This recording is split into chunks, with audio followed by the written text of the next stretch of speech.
ദൈവനാമം വാഴ്ത്തപ്പെടട്ടെ. ഇന്ന് ഏപ്രിൽ മാസം 9 ബുധനാഴ്ച, നോമ്പിൽ 31 ദിനം. എന്നെ കേൾക്കുന്ന നിങ്ങൾക്ക് ഏവർക്കും ക്രിസ്തുയേശുവിൻ്റെ നാമത്തിൽ സ്നേഹവന്ദനം. അല്പസമയ ചിന്തയ്ക്കും ധ്യാനത്തിനുമായി തിരഞ്ഞെടുത്തിരിക്കുന്ന ചിന്താവിഷയം ഹോസന്ന ടു ദ കിങ്, രാജാവിന് ഹോസന്ന. അതിനാധാരമായി വിശുദ്ധ മത്തായി എഴുതിയ സുവിശേഷം 21 അധ്യായം അതിൻ്റെ 9 വാക്യം. And the crowds that went before him and that followed him were shouting, Hosanna to the Son of David. Blessed is he who comes in name of the Lord. Hosanna in the highest. മുന്നും പിന്നും നടന്ന പുരുഷാരം, ദാവീദ് പുത്രന് ഹോസന്ന, കർത്താവിൻ്റെ നാമത്തിൽ വരുന്നവൻ വാഴ്ത്തപ്പെട്ടവൻ, അത്യുന്നതങ്ങളിൽ ഹോസന്ന എന്ന് ആർത്തുകൊണ്ടിരുന്നു. യേശു കർത്താവിൻ്റെ യെരുശലേമിലേക്കുള്ള ഈ യാത്ര വളരെ ചരിത്ര പ്രാധാന്യമുള്ള ഒന്നായിരുന്നു. എന്തുകൊണ്ടാണെന്ന് ചോദിച്ചാൽ, ഒരു നേതാവ് യെരുശലേമിലേക്ക്, തലസ്ഥാന നഗരിയായ യെരുശലേമിലേക്ക് പ്രവേശിക്കുക എന്ന് പറഞ്ഞാൽ യുദ്ധസമാനമായ ഒരു അന്തരീക്ഷമായിരുന്നു അക്കാലത്ത് സൃഷ്ടിക്കപ്പെട്ടിരുന്നത്. അത്തരമൊരു സന്ദർഭത്തിൽ യേശു കർത്താവിൻ്റെ ഒരു ട്രയംഫുൾ എൻട്രിയായി നമ്മളിതിനെ സൂക്ഷ്മമായി വായിക്കുമ്പോൾ ഒരുപാട് അർത്ഥതലങ്ങളെ അതിലേക്ക് കണ്ടെത്താനായിട്ട് സാധ്യമാകും. യെരുശലേമിലെ പെരുന്നാളിൻ്റെ പശ്ചാത്തലത്തിലാണ് ഈ സംഭവവികാസങ്ങൾ നടക്കുന്നത്. ബേത്ഫാഗയിൽ നിന്നുള്ള യേശു കർത്താവിൻ്റെ യാത്ര യെരുശലേമിലേക്ക് പ്രവേശിക്കപ്പെടുകയാണ്. ഈ യാത്രയിൽ യേശു കർത്താവ് ഒരു കഴുതയെ തൻ്റെ വാഹനമാക്കി തിരഞ്ഞെടുക്കുകയാണ്. ആ കാലഘട്ടത്തിൽ ഒരാൾ ഒരു കുതിരയും തെളിച്ചുകൊണ്ട് യെരുശലേമിൻ്റെ വീഥികളിലൂടെ സഞ്ചരിച്ചാൽ അത് യുദ്ധസമാനമായ അന്തരീക്ഷം സൃഷ്ടിക്കുകയും രാജ്യം വളരെ വേഗം ഒരു പ്രതിരോധത്തിനാവശ്യമായ ക്രമീകരണങ്ങൾ ചെയ്യുകയും ചെയ്യും. എന്നാൽ ഒരു കഴുതയുടെ പുറത്ത് ഒരാൾ സഞ്ചരിക്കുക എന്ന് പറഞ്ഞാൽ, കഴുത ആ കാലഘട്ടത്തിൽ സാധാരണ ഒരു ട്രാൻസ്പോർട്ടിംഗ് സംവിധാനമാണ്. അങ്ങനെ ഒരു ഇതിൽ നിൽക്കുമ്പോൾ സമാധാനത്തിൻ്റെ അടയാളമായിട്ട് തന്നെയാണ് കഴുതയെ ആ കാലഘട്ടത്തിൽ പരിഗണിച്ചത്. യുദ്ധമുഖങ്ങളിലൊക്കെ കഴുതപ്പുറത്ത് വന്ന് ഇരു മുന്നണികളുടെ മധ്യത്തിൽ വന്ന് നിന്നാൽ അത് അറിയിക്കുന്നത് സമാധാനം എന്ന അർത്ഥത്തിലാണ്. അങ്ങനെ യേശു കർത്താവ് ഒരു കഴുതക്കുട്ടിയെ കണ്ടെത്തി തൻ്റെ ശിഷ്യന്മാരെ വിട്ട് അതിനെ അഴിച്ചുകൊണ്ട് വന്ന് അതിന് മുകളിലാണ് യെരുശലേമിലേക്കുള്ള യാത്ര സംഭവിക്കുന്നത്. ഒന്നുകൂടെ സൂക്ഷ്മമായി വായിച്ചു നോക്കിയാൽ, ഇതുവരെയും കാൽനടയായി സഞ്ചരിച്ച കർത്താവ് യെരുശലേമിലേക്ക് പോകുമ്പോൾ എന്തിനായിരിക്കാം കഴുത തിരഞ്ഞെടുത്തത്?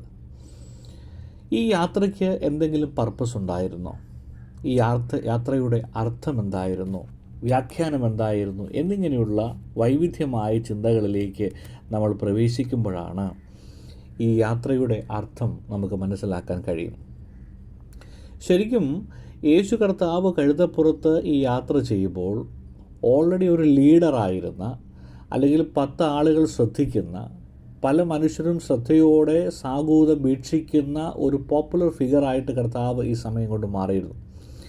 എന്നാൽ യേശുവിനെ പിടിക്കുവാനോ യേശുവിന് മേൽ കുറ്റം ചുമത്തുവാനോ അധികാരികൾ ഭയപ്പെട്ടു. കാരണം അവൻ്റെ ജനസ്വാധീനം തന്നെയാണ്. ഏതെങ്കിലും വിധത്തിൽ യേശുവിൻ്റെ ഞങ്ങൾ തിരിഞ്ഞാൽ ഞങ്ങളുടെ ഗവൺമെൻറ്റിനെതിരെ എന്തെങ്കിലും തരത്തിലെ കലാപങ്ങൾ പൊട്ടിപ്പുറപ്പെടും, ആളുകൾ ഇതിന് രൂക്ഷമായി പ്രതികരിക്കുമെന്നുള്ള ഭയം അധികാരികളുടെ ഉള്ളിലുണ്ടായിരുന്നു. അങ്ങനെ ഒരു ഭയത്തോടെ നിൽക്കുന്ന സന്ദർഭത്തിലാണ് യേശു കർത്താവ് ഒരു കഴുതയുടെ പുറത്ത് ഈ യെരുശലേമിൻ്റെ വീഥിയിലേക്ക് കടന്നു വരുന്നത്. ഹോസന്ന എന്ന ഹീബ്രു വാക്കിൻ്റെ അർത്ഥം ദയവായി രക്ഷിക്കുക, അല്ലെങ്കിൽ കർത്താവെ ഇപ്പോൾ രക്ഷിക്കണമേ എന്ന അർത്ഥത്തിലാണ് ഈ വാക്ക് ഉപയോഗിക്കുന്നത്. ഇവിടെ പറയുന്നത് ദാവീദ് പുത്രന് ഹോസന്ന എന്ന പ്രയോഗമാണ് പറയുന്നത്. അതായത് ഒരു ദാവീദിൻ്റെ പാരമ്പര്യത്തിൽ തന്നെ വളർന്നു വന്ന ഒരു വിമോചകനായ മെസ്സയായിട്ടാണ് യേശു കർത്താവിനെ അവർ വിളിക്കുന്നത്. എന്നാൽ ഇവർ അവരുടെ ചുറ്റുമുള്ള ഒലിവ് കമ്പുകളൊക്കെയും വെട്ടിമുറിച്ച് വഴിയിൽ വിതറി തങ്ങളുടെ വസ്ത്രങ്ങൾ, പുറമേയുള്ള പുറംകുപ്പായങ്ങളൊക്കെ നിലത്ത് വിരിച്ച അതിലൂടെയാണ് ഈ യാത്ര, ഈ ട്രയംഫുൾ ജേർണി സംഭവിക്കുന്നത്. അപ്പോൾ മുഴുവൻ ആളുകളുടെയും ശ്രദ്ധ യേശുവിലായിരുന്നു. അവരുടെ ആകാംക്ഷകളും അവരുടെ പ്രതീക്ഷകളും എല്ലാം യേശുവിൽ ഇങ്ങനെ നിറഞ്ഞ് നിൽക്കുകയാണ്. അപ്പോൾ അതുകൊണ്ട് തന്നെ അവരുടെ ഹൃദയത്തിൽ വലിയ പ്രതീക്ഷയുണ്ടായിരുന്നു. യേശു കർത്താവിലൂടെ ഒരു വലിയ മുന്നേറ്റം ഞങ്ങൾക്ക് സാധ്യമാകും. നിലവിലെ ഗവൺമെൻറ്റിൻ്റെ അധികാര വ്യവസ്ഥകളെ നിഷ്കാസനം ചെയ്തുകൊണ്ടൊരു പുതിയ ഒരു ബദൽ ക്രമീകരണങ്ങൾ സംഭവിക്കും, ഞങ്ങൾ ഇവൻ്റെ പിന്നാലെ അണിനിരക്കുന്ന ഉചിതമാണ് എന്ന് ബഥാനിയിൽ നിന്നും അതുപോലുള്ള ഇതര പ്രദേശങ്ങളിൽ വന്ന സാധാരണക്കാരായ ആളുകൾ അധികമായി ചിന്തിച്ചിരുന്നു. അവർ യെരുശലേമിൻ്റെ പെരുന്നാളിനേക്കാളും വളരെ ആകർഷണീയമായി തോന്നിയത് യേശു കർത്താവിൻ്റെ കഴുതപ്പുറത്തുള്ള ഈ ഒരു വിപ്ലവകരമായ ഈ യാത്ര തന്നെയായിരുന്നു. അതുകൊണ്ട് ഈ ഹോസന്ന എന്ന് വിളിച്ച ആളുകളുടെ മനസ്സിലെ പ്രതീക്ഷ പൂവണിയുമെന്നുള്ള വലിയ സ്വപ്നം അവർക്കുണ്ടായിരുന്നു. അതുകൊണ്ട് യഥോചിതം കർത്താവിനെ അവർ സ്വീകരിച്ചു. അതാണ് ഹോസന്നയുടെ ഏറ്റവും വലിയ പ്രത്യേകത. യഥോചിതം കർത്താവിനെ സ്വീകരിച്ചു എന്നുള്ളതാണ്. എന്നാൽ യേശുവിനെ ഒരു രാജാവായി, ഒരു കിങ്ങായി, ദാവീദിൻ്റെ പാരമ്പര്യത്തിലുള്ള ഒരു വ്യക്തിയായി, ഒരു വിമോചകനായും മെസ്സയായിട്ട് അംഗീകരിക്കും. കുറച്ച് സമയം കഴിയുമ്പോൾ കാണുന്നത് ഈ ജനം തന്നെ പറയുകയാണ് അവനെ ക്രൂശിക്കുക എന്ന് പറയുക.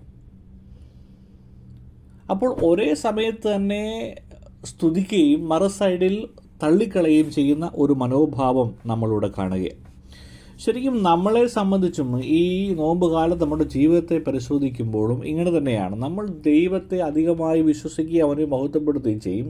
ചില ക്രൈസിസ് വരുമ്പോൾ, നമുക്ക് ഉചിതമല്ലാത്ത ഒരു കാര്യം സംഭവിക്കുമ്പോൾ നമ്മൾ ദൈവത്തെ തള്ളി പറയുകയും ചെയ്യും. അതിന് പരിമിതമായ ആയുസ് മാത്രമാണ് ഉള്ളത്. അതുകൊണ്ട് പ്രയാസങ്ങൾ വരുമ്പോൾ, ബുദ്ധിമുട്ടുകൾ വരുമ്പോൾ, തള്ളപ്പെടലുകൾ വരുമ്പോൾ നമ്മുടെ വിശ്വാസം മാറുന്നുണ്ടോ എന്ന് ഗൗരവമായി ചിന്തിക്കേണ്ട ഒരു സമയമാണ് ഈ ഒരു കാലഘട്ടം എന്ന് പറയുന്നത്. നോമ്പ് കാലം അതിന് മുഖാന്തരമായി തീരണം എന്ന് നാം മനസ്സിലാക്കണം. ശരിക്കും ഹോസന്ന ഇപ്പോൾ രക്ഷിക്കുക എന്ന് പറഞ്ഞാൽ ഞങ്ങളെ ആകമാനം രക്ഷിക്കുക എന്ന് തന്നെയാണ് അതിൻ്റെ അർത്ഥമായി അവിടെ ഉപയോഗിക്കുന്നത്. പക്ഷേ ആളുകളുടെ മനോഭാവം അല്പസമയം കഴിഞ്ഞപ്പോൾ മാറിപ്പോയി. ഒരു രാഷ്ട്രീയ നേതാവിനെ പ്രതീക്ഷിച്ചവരുടെ മുമ്പിൽ ഒരു രക്ഷിതാവിൻ്റെ വരമാണ്. അവൻ നമ്മുടെ ജീവിതത്തിലേക്ക് സമാധാനത്തോടെ കടന്നു വരുന്നവനാണ്. ശരിക്കും നമ്മൾ എങ്ങനെയാണ് നമ്മുടെ ജീവിതത്തിൽ ക്രിസ്തുവിനെ സ്വീകരിക്കേണ്ടതെന്ന് വളരെ വ്യക്തമായി ഭാഗം മനസ്സിലാക്കുന്നുണ്ട്. നമ്മൾ ഉപചാരപൂർവ്വം ദൈവ കർത്താവിനെ സ്വീകരിക്കാൻ കഴിയണം. അവർ സ്വീകരിച്ചതുപോലെ തങ്ങളുടെ വിലപ്പെട്ടതൊക്കെ കർത്താവിന് നൽകി കർത്താവിൻ്റെ വഴിയിൽ, ആ മാർഗത്തിൽ സമർപ്പിക്കുവാൻ നമുക്ക് സാധ്യമാകണം. അത് കേവല സമർപ്പണം മാത്രമല്ല, പൂർണ്ണമായി ഉൾക്കൊണ്ടുകൊണ്ട് അവനെ വിശ്വസിക്കുവാനായിട്ടും നമുക്ക് സാധ്യമാകണം. അതിലുപരി നമ്മൾ മനസ്സിലാക്കേണ്ട ഏറ്റവും ശ്രദ്ധേയമായ കാര്യം, അവൻ മാത്രമാണ് ഏകരക്ഷകൻ എന്ന ബോധ്യമുണ്ടാകണം. ചില താൽക്കാലികമായ സെറ്റിൽമെൻറ്റ് മാത്രമല്ല സംഭവിക്കണം, ആത്യന്തികമായ വിടുതലും വിമോചനവും അതിൽ സംഭവിക്കുന്നു എന്ന് നാം മനസ്സിലാക്കണം. അതുകൊണ്ട് ഈ നാളുകളിൽ നമ്മൾ ഏത് സാഹചര്യത്തിലായാലും നമുക്ക് വിളിക്കാൻ പറ്റുന്ന ഹോസന്ന ഇപ്പോൾ രക്ഷിക്കുക എന്ന് പറയാൻ കഴിയും. നമ്മുടെ പ്രയാസങ്ങളിലും നമ്മുടെ ബുദ്ധിമുട്ടുകളിലും നമ്മുടെ സങ്കടങ്ങളിലും നമ്മുടെ ആകുലതകളിലുമൊക്കെ നമുക്ക് മനസ്സ് തുറന്ന് വിളിക്കാൻ കഴിയുന്ന ഒന്ന് ഈ കർത്താവിൻ്റെ സന്നിധി മാത്രമാണ് എന്ന തിരിച്ചറിവ് നമുക്കുണ്ടാകണം. നിശ്ചയമായും ആ നിലവിളിക്ക് ഒരു മറുപടി ഉണ്ടാകും എന്ന് നാം മനസ്സിലാക്കണം. പ്രിയപ്പെട്ടവർ, ഈ നാളുകളിൽ നമ്മൾ യേശുവിനെ സ്വീകരിക്കാനായിട്ട് ഒരുങ്ങിയിട്ടുണ്ടോ? ഇതൊരു ഗൗരവമേറിയ ഒരു ചോദ്യമാണ്. എങ്ങനെയാണ് നമ്മൾ സ്വീകരിക്കുന്നത്? ഒരു ഗുരുവായിട്ടാണോ അതോ ശക്തനായ ഒരു ദൈവമായിട്ടാണോ?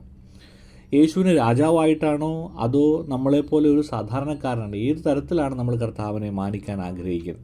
അതുകൊണ്ട് അവന് രാജകീയമായ ആ തലം കൊടുക്കേണ്ടത് നമ്മുടെ ഹൃദയത്തിലാണ്. ഒരു സിംഹാസനം ഒരുക്കേണ്ടത് നമ്മുടെ ഹൃദയത്തിലാണ് എന്ന് നമ്മൾ മനസ്സിലാക്കേണ്ടത് വളരെ ആവശ്യമാണ്. ഉത്സാഹത്തോടെ സ്വീകരിച്ച ആളുകൾ തള്ളി പറഞ്ഞത് നമ്മളിവിടെ കാണുകയാണ്.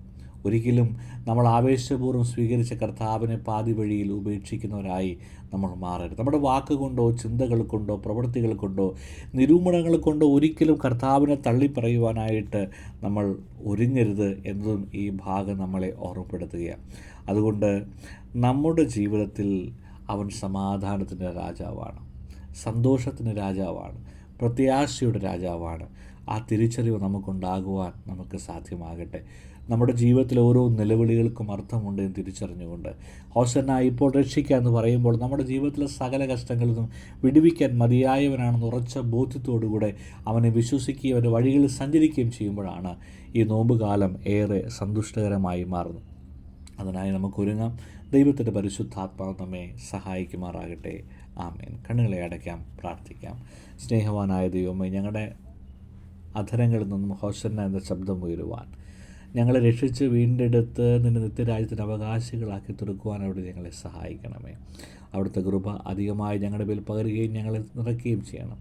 എല്ലാ അനുഗ്രഹങ്ങളാലും വഴി നടത്തണം. സകലവും യേശുവിൻ ധന്യമുള്ള നാമത്തിൽ തന്നെ. ആമേൻ. എല്ലാവർക്കും ഒരു ശുഭദിനം നേരുന്നു.